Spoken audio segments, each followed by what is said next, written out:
apa nak kena fokus dalam trading?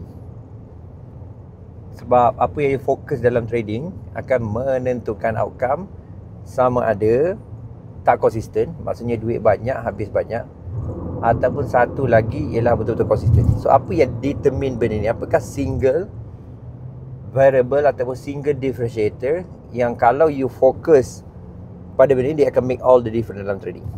Alright, so basically dalam trading dia ada satu ialah kita menentukan trend kan. Tak kisahlah time frame mana, bergantung kepada setup ataupun teknik you.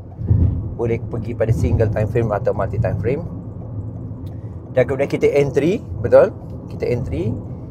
Dan pada sama juga ialah kita exit sama ada take profit, ataupun masa tu kita floating, sama ada exit floating tu dengan loss, cut loss, stop loss atau sebagainya, ataupun boleh juga exit dengan profit balik, betul tak? Sebab floating tak semestinya ialah dia negatif. Okay, so banyaklah angle sebenarnya. Ada yang kata ialah Sifu lah kan, dia kata okay, kalau fokus dekat trend, jangan risau, entry mana-mana pun confirm betul. Okay, mungkin dari segi satu sudut tu boleh, mungkin dari segi fundamental, sanggup floating jauh dan sebagainya.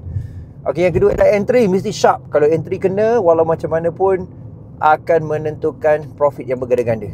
Okay, boleh kata juga, tapi sebenarnya kalau perhati itu trend pun kena betul, entry pun kena tepat juga sebenarnya. Banyak orang fokus pada trend dengan entry, tapi sebaliknya, apa yang saya fokus, apa student saya fokus yang berjaya adalah bila fokus pada exit. So, exit pula mana satu yang penting? Adakah exit take profit ataupun exit floating? Maksudnya mana yang menentukan, apakah differentiator dia? Ramai orang kalau datang saya tanya, apakah fokus you trading? Profit. Mana you fokus? Dari segi you trading, you fokus pada profit ke you fokus pada floating? Kebanyakan profit. Ini yang silap dia sebenarnya. So, kalau you betul-betul nak be able untuk consistent, fokus kepada floating. Okay, always take care risk, reward will take care itself. So, dalam contoh, bila you floating, you boleh kawal floating. Bila you floating, you tak mana nak exit, tak kisahlah exit secara defensif ke kan, maksudnya H1 floating, H1 masuk, keluar net profit, minimum loss dan sebagainya. Ataupun mungkin ialah you memang cut loss tapi you ulang je setup tu berulang kali. Ini adalah jauh lebih penting, jauh lebih sukses, jauh lebih sustain sebenarnya untuk you be able untuk berjaya dalam trading. So ingat kan, differentiator satu yang betul bagi konsisten, kalau tak konsisten sebelum ni, ialah fokus kepada iaitu isu konteks di mana ialah fokus kepada exit floating. Saya ambil contoh kenapa ramai masalah dalam exit floating ni. Perasan tak dalam grup Telegram? Saya floating ni boleh hold ke tak? Okay, boleh masuk ke tak? Okay, boleh masuk lagi ke tak? Duk ketak dalam Telegram, perasan?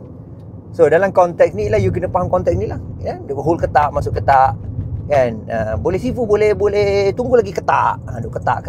Sebab selain pada teknik ialah harap-harap, kalau harap-harap price naik. Kalau lah aku tak tutup, satu lagi masalah ketak. Duk ketak. Jadi masalah ketak ni masalah utama. Kalau you dapat selesaikan masalah ketak ni, alright, you boleh selesaikan masalah trading, you boleh start konsisten. Dan of course lah, bila start konsisten, dia akan low return sebenarnya. Sebab kunci konsisten ialah low risk. Bila low risk, low return. Macam nak kaya, scaling. Sebab tu saya fokus pada scaling. Alright, jumpa lagi guys, dan all the best.